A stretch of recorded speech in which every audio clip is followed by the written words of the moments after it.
Hey, it's Miko. I got the X2 m35i. First time I'm driving it today. Didn't do the walk around because the car, it looks just like a regular X2 with an M package. It looks kind of cool, but you know, that's not the point with this car. I really wanted to drive it and give you an idea of what it feels like. So this car, that's the performance version of the X2. And I have a lot to say about the whole X2, X1 thing, because I think this is just a disaster for what BMW did in terms of product placement and the whole classification of this thing. You know, X1 is, both cars are built on mini platforms, so it's not even, you know, what people would say real BMW is. And I'm kind of being a hypocrite because I got an X2 myself. I have a regular X2 28i, had it since September, and the car is fine. I got the all-wheel drive version. I like it much better than X1, and for the price, the value is really good. I don't see it as an SUV. I see it more as just a hatchback. But again, what BMW is doing with this is just a total mess. So with the X2, the smaller engine, they do have front-wheel drive and all-wheel drive version, X-Drive and S-Drive, fine. But then they have this MX Sport package or Export M package, which doesn't look like all other M packages on other cars. Like the body trim does not match the car, which used to be the signature thing of the M package. So they made up a new name and made a different package, which kind of the M, because you get the wheels and you get the steering wheel from the M, but you don't get the body kit. And then of course on the regular car, it doesn't change the performance.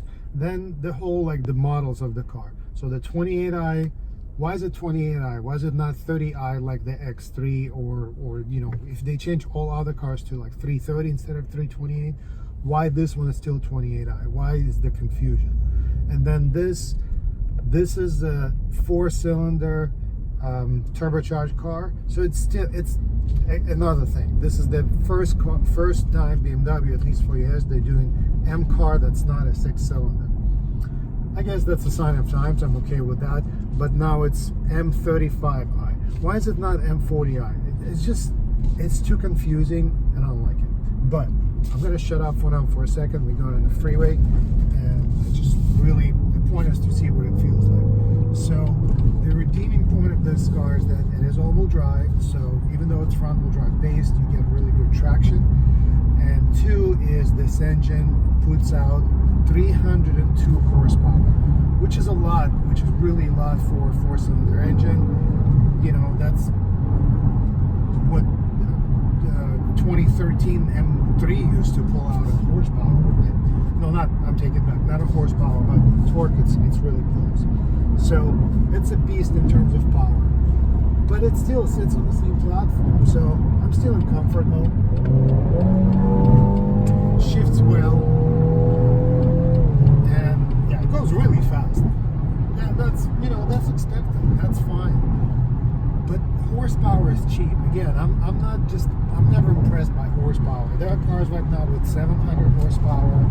There were cars, Subaru, Mitsubishi, that they could just slap a lot of horsepower and the same cheap car. Going back to Infiniti, same thing.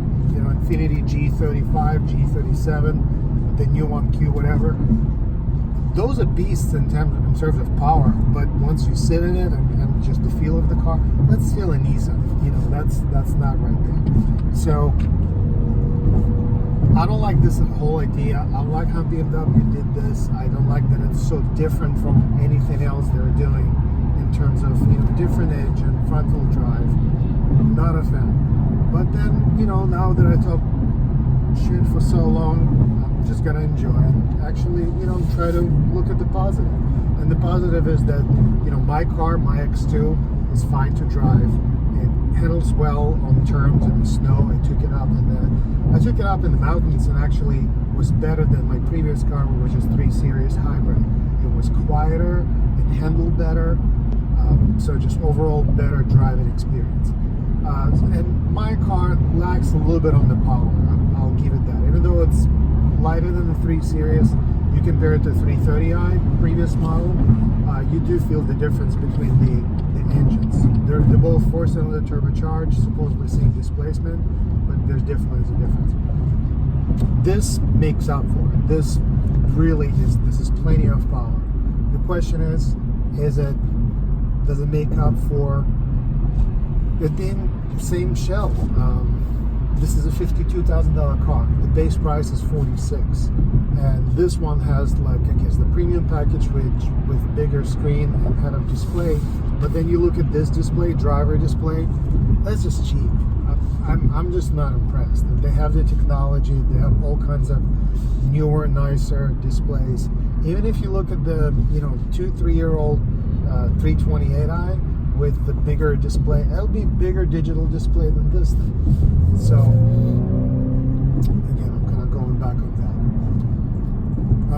Let's see. So I went a little bit further, and what I'm going to do right now, we're going to take the next exit, turn around, and I'm going to put it in sport mode and see how crazy it gets. I can feel it's going to be really crazy. Again, no complaints about power and handling.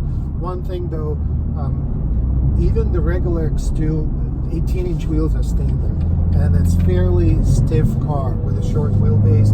The ride is harsh. You put 19-inch wheels like on this one and make it stiffer suspension, this car is bouncing. Again, so it's not a bad thing if you're looking for performance. If you think about it, if you want to track this car, yeah, that's good. But for most people just driving on the street, okay, thank you. Driving on the street, it's, it might be a negative side of this. But yeah, it shifts great. There's plenty of power, so that I like. I really like it. Just driving this car, I do like it. So now that I complained for so long, unusually long for me, I'm just enjoying the ride. And let's turn around.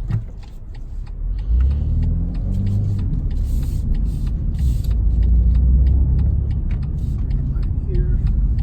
And of course in front. And let's do, where's it, sport mode?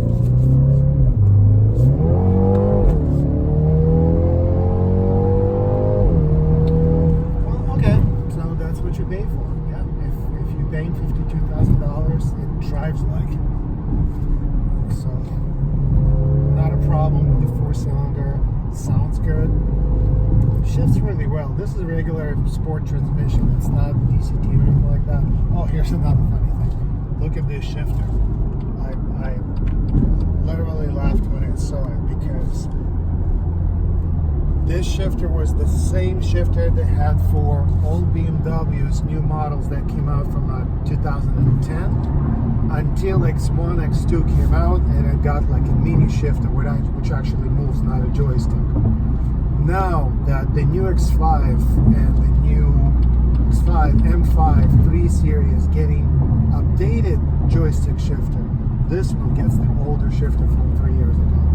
So that's another. I'm just sorry for being so negative, but keep coming back to just the ridiculous things that BMW does with this car. But here's a positive thing. This is pretty positive. Power's insane. Handles great. Steering, I didn't get to play a lot with steering. I'm gonna try to do some lane changes, maybe. Yeah, it's just really precise and intuitive. You really don't need to think about it.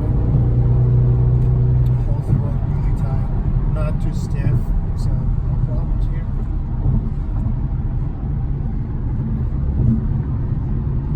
Alright, so I'm just stuck between some slow cars, but again, it's pretty easy to get around with that much power.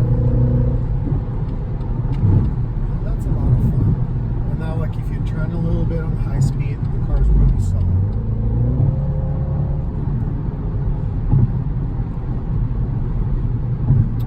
Alright, so we hit a little bit of traffic. Well, not traffic, just to slow down. And I just wanted to do a quick short video of getting an idea, give an idea of what this car is like. And overall, the verdict, yeah, It's worth the money. It gets all the issues that X1, X2 has, so just transfer over to this thing. I don't know. I think this car will sell not in huge numbers because it will be much more expensive. What are you comparing to? So compare it to X3, smaller, more nimble, like X3 M40i, obviously. More like a car-like or hatchback. I even don't see it. It's more like a hatchback. I think I already said that. What else can you compare it to? M2? That's not an M2. That's, M2 is in on different level. M3 and 4 as well. It's hard to compare. What I would compare it to, like 335i sedan, the older model, kind of compares to that. So you just get like a small SUV instead. So that could stack up. The one that's coming out, I haven't driven it, the M340i. I'm positive it's gonna blow this car out of the water. But it's gonna cost more. So if you need a small SUV and want a performance car,